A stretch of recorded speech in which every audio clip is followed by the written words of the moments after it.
Derinkuyu, the underground city beneath Cappadocia. Beneath the soft volcanic rock of Cappadocia lies a mystery carved by unknown hands, an entire city stretching hundreds of feet underground.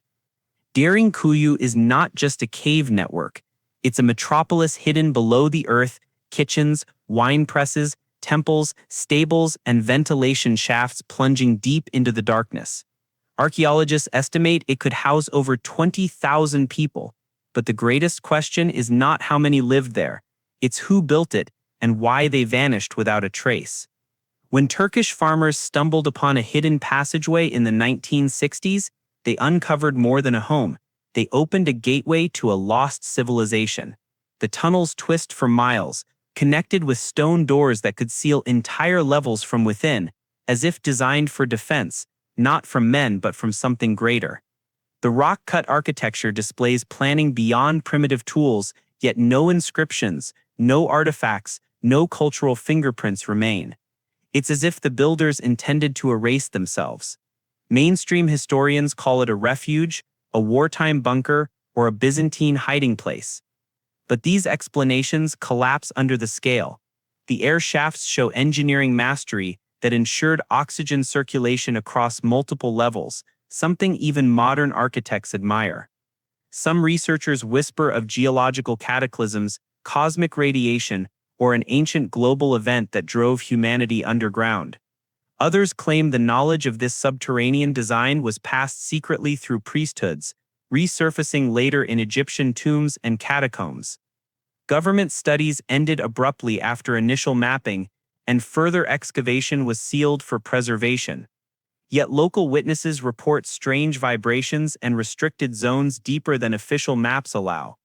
Derinkuyu remains more than an archaeological wonder. It's a sealed archive, a silent vault in stone, holding secrets of a civilization scientists still cannot name. Nan Madol. The floating city of stone. Far out in the Pacific Ocean, on the remote island of Pohnpei, lies a city that shouldn't exist. Nan Madol, a network of over 100 artificial islets connected by canals, rises from the ocean like a memory of another age. Built entirely from massive basalt columns weighing up to 50 tons each, the city seems impossible for its time. There are no records of its construction, no known tools, and no explanation for how ancient islanders could have moved such heavy stones across miles of open sea without metal, wheels, or beasts of burden. Local legends speak of the twin sorcerers, Olisipa and Olosupa, who flew the stones into place with chants and spells, but when scientists examined the site, the story grew even stranger.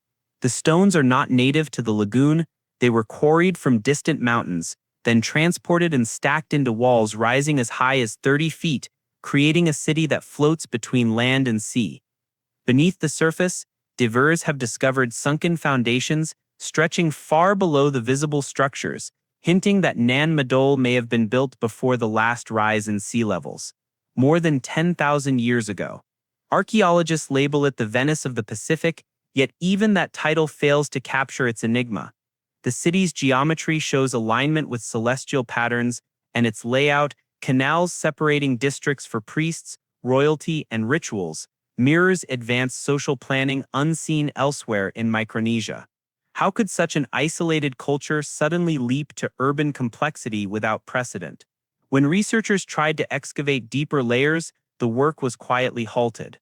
Local authorities claimed cultural protection, but funding was abruptly cut by international agencies. Some researchers say classified reports mention magnetic anomalies and underwater structures extending far beyond the mapped ruins. Others believe Nan Madol once stood as a technological outpost of a forgotten civilization that spanned the ancient seas, perhaps the last remnant of a world erased by water. Today, the basalt walls stand silent, overgrown with mangroves, surrounded by legends of curses and forbidden access. The city floats in time, defying history and whispering a question no one dares answer. Who built a stone metropolis in the middle of the ocean, and why did they want it to be forgotten? Mohenjo-Daro, the city of the dead. In the dry plains of the Indus Valley lies a city that once pulsed with life, and then, suddenly, with death. Mohenjo-Daro, the Mound of the Dead, was one of the world's earliest urban centers, thriving nearly 5,000 years ago with advanced architecture, grid-patterned streets, public baths, and a drainage system that rivals modern cities. But what haunts scientists is not its brilliance, it's the way it ended. The city fell silent in an instant. Thousands of skeletons were found scattered across the streets, many with no signs of war or famine. Some appear fused or vitrified, as if exposed to intense heat far beyond what fire could produce. For decades, archaeologists have searched for answers. A flood? An invasion? A plague? Yet none of these explain the radiation detected in the soil or why the bodies still emit traces of it millennia later. In 1967, researchers from the University of Rajasthan measured radiation levels in Mohenjo-Daro that rivaled Hiroshima. The results were quietly archived and later dismissed as contamination. But local geologists confirmed that the stones themselves showed evidence of rapid melting, the kind caused by temperatures exceeding 2,000 degrees Celsius. If this was not an accident, what happened here? Some historians have proposed that the city was destroyed by a weapon of unknown origin, a possibility uncomfortably echoed in ancient Sanskrit texts that describe weapons brighter than 1,000 suns. The Mahabharata tells of fireballs that turned sand into glass, winds that stripped skin from bone. These accounts were long dismissed as myth, until Mohenjo-Daro's evidence began to mirror the description. Excavations stopped abruptly in the late 20th century. The site is now restricted in key areas, and official reports claim it is fully studied. Yet artifacts continue to disappear from storage, and local authorities prevent further radiological testing. The narrative remains frozen. A city built ahead of its time, destroyed by something no historian dares to name. What if Mohenjo-Daro was not the birthplace of civilization, but the grave of one that had already reached its peak? A culture so advanced it unlocked forces humanity was never meant to touch, leaving behind only silence, scorched stone, and the echo of a forgotten apocalypse. Teotihuacan, the city of the gods, just outside modern-day Mexico City, stretches a vast, symmetrical grid of stone avenues, temples, and pyramids, so precise that even today, satellites struggle to capture its full geometry. Teotihuacan, the place where men become gods, was once the largest city in the Western Hemisphere, but no one knows who built it, when its people vanished, or why the Aztecs, arriving centuries later, worshipped it as the work of divine beings. The Avenue of the Dead runs straight through the city, aligned perfectly with celestial events, the sun setting exactly between its pyramids on solstices. Beneath the Pyramid of the Sun, tunnels lead to chambers lined with liquid mercury and filled with traces of mica, a mineral used in electrical insulation today. No one can explain why these materials were there. Some believe Teotihuacan was more than a city. It was a machine, a complex system of energy channels, possibly harnessing electromagnetic power from the Earth itself. In 2015, archaeologists discovered thousands of metallic spheres buried in hidden chambers, their surfaces coated with pyrite, fool's gold. When exposed to light, they shimmered like miniature suns. Researchers speculated they were used for ritual or symbolic purposes, but the composition suggested something else, an understanding of static charge and conductive materials. Even the layout of the city mirrors a microchip. Its pyramids positioned with the same ratio as the planets in our solar system. Whoever built Teotihuacan mastered astronomy, architecture, and engineering at a level thought impossible for its era. Yet by the time Europeans arrived, its builders were gone, leaving behind no language, no records, and no names. Excavations beneath the pyramids uncovered mercury rivers, mysterious artifacts, and evidence of a massive fire that consumed the upper layers of the city, as if it had been deliberately destroyed. When researchers proposed electromagnetic testing in the tunnels, the project was abruptly shut down. The official reason: safety and structural concerns. But insiders claimed strange readings, radiation spikes, unusual magnetism, and equipment interference. Some suspect Teotihuacan was more than a city of gods. It was a power source, a living network that hummed with energy long before the modern world rediscovered electricity, and when it fell silent, humanity forgot a chapter of science that may never be recovered. The gods didn't abandon Teotihuacan, perhaps they were the ones who built it, and someone made sure we would never know what they truly were. Puma Punku, the impossible stoneworks of Bolivia. High in the Bolivian Andes, near the shores of Lake Titicaca, lies a ruin that shouldn't exist. A shattered platform of perfectly cut stone blocks known as Puma Punku. To the naked eye, they look like debris from a fallen city.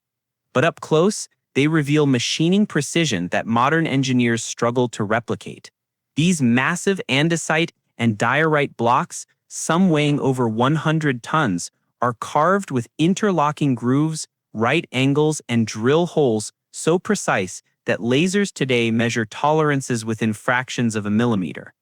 Yet, according to mainstream archaeology, they were made more than 15 centuries ago, with nothing more than stone tools. Archaeologists call the site pre-Incan, but the Inca themselves said they didn't build it. They found it. They believed it was created by the gods in a single night. The legends speak of Viracocha, a bearded deity who emerged from the lake and spoke the stones into being. Modern scientists dismiss the myth, but they can't explain the technology. The H-shaped blocks at Puma Punku fit together like machine parts designed for modular assembly. Some even contain channels and holes consistent with metal clamps, an industrial technique thousands of years ahead of its time. When researchers in the early 20th century began analyzing the stone, they found evidence of high-speed rotary cutting, impossible without hardened metal or diamond-tipped tools. Yet no such tools have ever been discovered in the region. Later, geologists noted that the diorite stone used at Puma Punku ranks among the hardest materials on Earth, harder than steel. So how was it shaped? In the 1990s, satellite mapping revealed magnetic anomalies beneath the site. Shortly afterward, excavation permissions were quietly revoked. Official statements blamed heritage protection, but insiders described sealed zones guarded by military patrols. Photographs taken before the closures show evidence of vitrified surfaces, as if the stone had been melted, not carved. The pattern is familiar: discovery, astonishment, suppression. Puma Punku may represent the last fragment of a civilization that mastered an unknown technology, one erased before history began, a knowledge of geometry, vibration, and resonance that could lift stone as easily as sound moves air. Today, tourists see ruins, scientists see mystery, but those who've studied the cuts up close say the same thing: this wasn't built by primitive hands. Someone, or something, with advanced tools shaped those blocks. And when they vanished, the world fell into a silence that still echoes across the Andes. Yonaguni, the sunken pyramids of Japan. Off the southern coast of Japan, beneath the shifting waves of the East China Sea, lies a city that defies both history and geology. Divers call it the Yonaguni Monument, a massive stepped structure, complete with terraces, staircases, and plazas, stretching more than 150 meters across the seabed. When it was first discovered in 1986 by a local diver, experts dismissed it as a natural rock formation. But as underwater cameras revealed symmetrical platforms, sharp angles, and carved symbols, the story began to fracture. The deeper they looked, the harder it became to believe this was made by nature alone.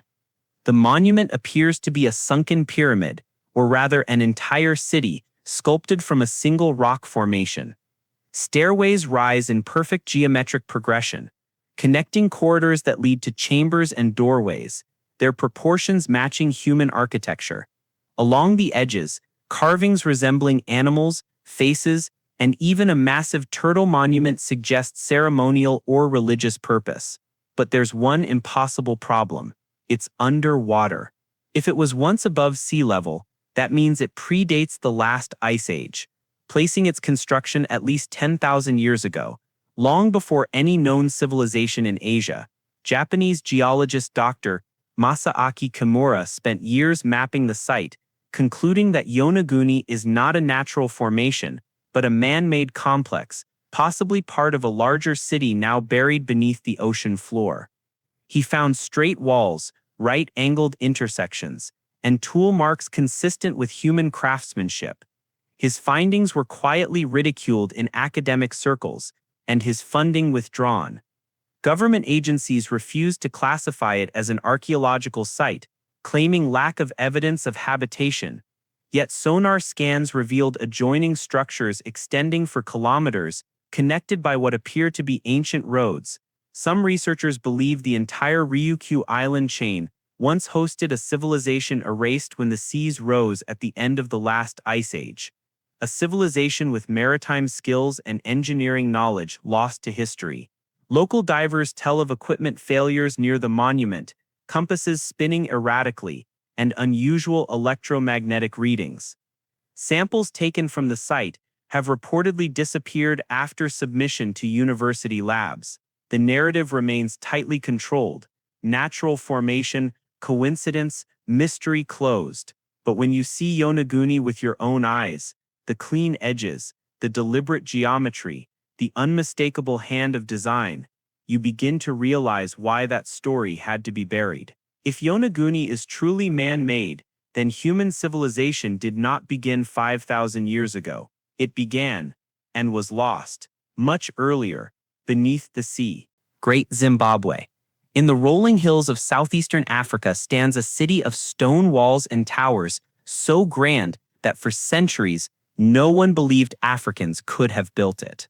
Great Zimbabwe, a sprawling complex of granite architecture without mortar, defies not only its age, but the history written around it. Constructed sometime between the 11th and 15th centuries, its precision-cut walls rise over 30 feet high and stretch for hundreds of meters, curving with mathematical grace and astronomical intent. Yet the builders left behind no written records, no blueprints, and no explanation of how such perfect engineering emerged in isolation from the known centers of civilization. When European explorers first encountered the ruins in the 19th century, they were confronted with something they couldn't accept: an advanced African empire independent of foreign influence, capable of monumental design and complex trade networks. The response was denial. Archaeologists under colonial governments suppressed or rewrote findings, insisting the city must have been built by outsiders: Phoenicians, Arabs, even the mythical Queen of Sheba, anyone but the local Shona people. Evidence proving African authorship was deliberately destroyed or buried, and for decades, Great Zimbabwe's true history was erased from textbooks. But the mystery goes deeper than politics. The walls of Great Zimbabwe were built without mortar, using interlocking granite bricks so precisely fitted they've stood for centuries through earthquakes and storms. The Great Enclosure, a massive oval structure, mirrors constellations, particularly Orion, suggesting astronomical knowledge far ahead of its time. The city was also a major trade hub, with artifacts from China, Persia, and Arabia found within its ruins, hinting at a global network centuries before European exploration. When post-colonial researchers tried to re-examine the site, they encountered sealed archives and missing excavation notes from British expeditions. Key artifacts, gold figurines, inscriptions, and tools vanished from museums, replaced with vague explanations of loss due to transfer. Even today, portions of the site remain closed to the public, fenced under the guise of preservation, while aerial surveys hint at undiscovered structures buried beneath. Great Zimbabwe stands as both a symbol and a warning, proof that history can be rewritten by power, not truth. The real builders mastered stonework, astronomy, and trade long before outsiders arrived, yet their story was deliberately stolen. The forbidden empire of stone still endures, whispering from its granite walls that civilization did not radiate outward from Europe. It radiated from everywhere, including here where the truth was buried under centuries of denial. Tiahuanaco, at nearly 13,000 feet above sea level, where the air is thin and the horizon feels close enough to touch, lies the Bolivian city of Tiahuanaco, or what's left of it. Vast monoliths scattered across the Andean plateau speak of an ancient capital that once ruled long before the Inca, perhaps long before recorded history itself. The stones here are impossibly large, some weighing over 100 tons, carved with flawless precision and mathematical symmetry. The alignments of these structures match celestial events so precisely that they form an astronomical observatory rivaling modern technology, and yet scientists cannot agree when or by whom it was built. Conventional archaeology dates Tiahuanaco to around 500 AD, but that date collapses under its own evidence. The site's main temple, the Kalasaya, aligns perfectly with solstices that would only have matched the horizon's tilt over 15,000 years ago before the last ice age ended. Even more puzzling, the city once sat on the shores of Lake Titicaca. Today, the waterline lies miles away and hundreds of feet lower, suggesting a cataclysmic geological shift that uplifted the region after the city's fall. If true, Tiahuanaco may be one of the oldest and highest civilizations ever built on Earth. The Gate of the Sun, Tiahuanaco's most iconic monument, is carved from a single block of andesite. Its inscriptions appear to track solar and lunar cycles, yet the symbols don't match any known culture or written language. Some scholars see depictions of stars and cosmic events, possibly a record of something humanity once witnessed but forgot. Others believe it encodes knowledge of time itself, a calendar system spanning thousands of years. In 1930, an archaeologist named Arthur Poznański published findings suggesting that Tiahuanaco predated all known civilizations. His work was swiftly discredited, his funding withdrawn, and his books quietly removed from libraries. When Bolivian researchers tried to revisit his measurements decades later, they found parts of the site restricted by international archaeological agreements that remain undisclosed. Satellite imagery has since revealed buried structures beneath the visible ruins, massive geometric formations stretching for miles. Requests to excavate them have been repeatedly denied. What are governments protecting, fragile stones or forbidden timelines? Tiahuanaco's builders may have understood Earth's cycles, magnetism, and astronomy in ways modern science is only beginning to rediscover. Today, their city lies half buried in silence, eroded by time and secrecy, and still, the stones point upward, toward the stars, as if reminding us that our ancestors once looked to the heavens, not with wonder, but with knowledge we were never meant to inherit again. Atlantis of the Sahara. Deep in the endless desert of Mauritania, far from any river or coastline, lies a colossal spiral burned into the earth. A perfect pattern of concentric rings stretching over 25 miles wide. From the ground, it looks like rock and sand. But from above, it forms a massive eye staring skyward.